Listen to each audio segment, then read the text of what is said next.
album na ye bimi ole batika ye moko atanga na inata ko atanga kuna bena atanga alors ba rappel français bien moi na biso nchango a s'exprimer ki toko ndeko na biso mais fallait ba conférence faut batika ye moko alo ba face à la presse pour 20 chansons za ya ye bokomeli ye ye mbido za ya ye donc fallait botika ye avant pla alo ba makamu na ye mais là tu ko mona makamu de bolingi bo bomali sur album yo moko sali mot album yo moko lingo bomeli yango sous parce que ye moko ko expliquer yango bien ko leka mamusu makamu to moni wana et puis règlement des comptes et salami wana vie nala on peut sa conseil parce que nous na niveau na biso ya sagesse et surpasse akabat parce que Bible le baga c'est lui qui vit dans la révélation vit dans l'avance par rapport à sa génération il sera mal compris le ko la biso so bino banga so ni ngate na ye no wa lobi patron na ye bango mo ba ipa bauta bango mo pe ba iba salaire na ba d'ailleurs na ye na patron ba ipa chef d'orchestre batamusala quartier la terre tango ozoleka na télévision pona ko traiter baleki oya yo bana na yo obazake pa na yo de bana misala de pesa bana misala na courage parce que bana misala wana batikala kaka bana misala te donc ezelo ko la mona moko tanga na école moko boye ngamba yemaka po tanga na école wana donc assez akoma na licencié akoma pe ingénieur akoma na yebe ministre ezaka ceux qui préfèrent la monnaie tato dono na les écoles na ngaye ngati yo sepela ndenge ya komi bongo eza kitoko mais ce que eza pona ko betela ngo marteau ça devient un peu ezo koma bien te ya ko sakana te nyoso yaki par rapport ya makambo oyo moi je crois que tango zoloba baza bana misala na futa bango aujourd'hui les autres sont des millionnaires mais yoko tu faut la papa ya bana misala ya Congo parce que lelo leki na biso pa yaki ko sala na carte entreprise mais lelo za sumo aza salarié te lelo longwe na dimension ya ko za la salarié a commis ma deuxième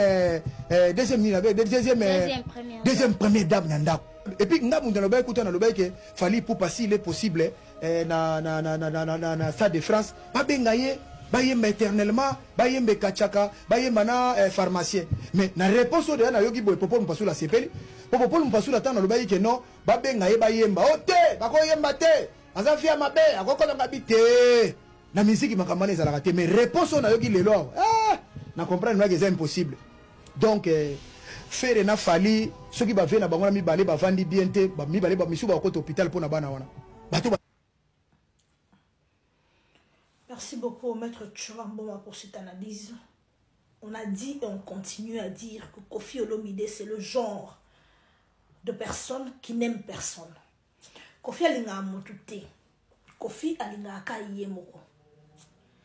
Koffi, c'est le genre d'homme pervers, narcissique, un manipulateur, un homme qui ne va pas te laisser évoluer, un homme qui n'aime pas qu'une femme travaille. C'est ce genre d'homme. Basé bébé.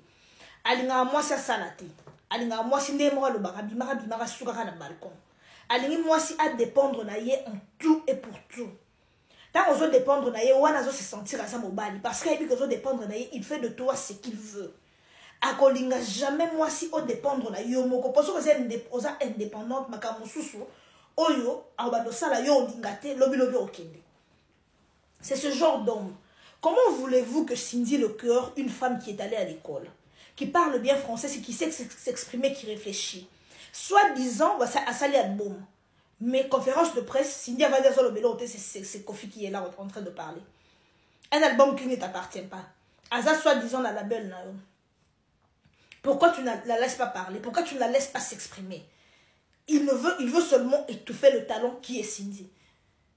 Sigoyo, Cindy azan en prise moko. A comme il est là au mot, moi bimé, ça te montre son moto libala moto. A son on dirait que son abimi, na bimale na ko échoué. Batu ba osekangai. Peut-être ozonge la ex moi sinaye. Ngana robima nani. Mais Cindy, moi ngai nazawe, j'ai vécu avec un homme séparé de sa femme. Et si mbite to kabwani, je m'en fous comme de l'an 40, il y a vignon sur le sala. Tu dois te foutre ma famille sur ma tombe.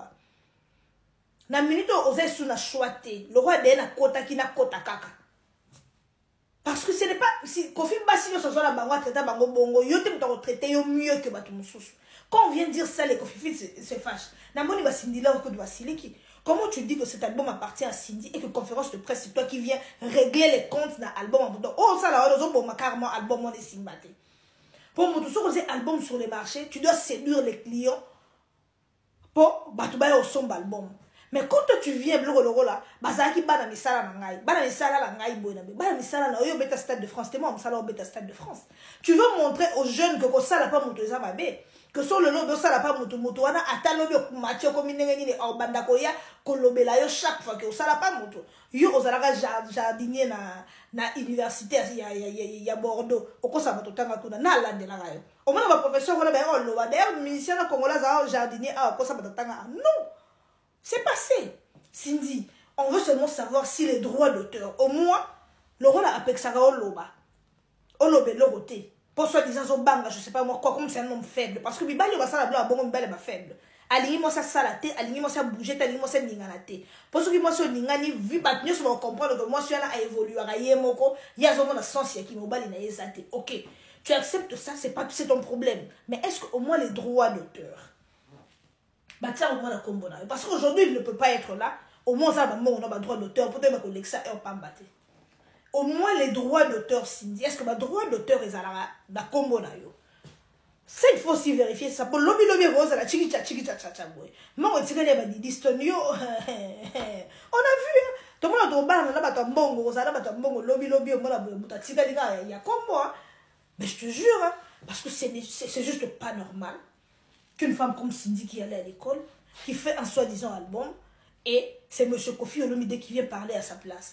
Parler en mal d'autres artistes pour réduire les autres artistes. Dans la minute où on va album à Cindy, les gens parlent du règlement de compte de Kofi Olomide à travers ses ex-musiciens. C'est pathétique. Kofi, je sais que tu es sur ma page, tu le suis.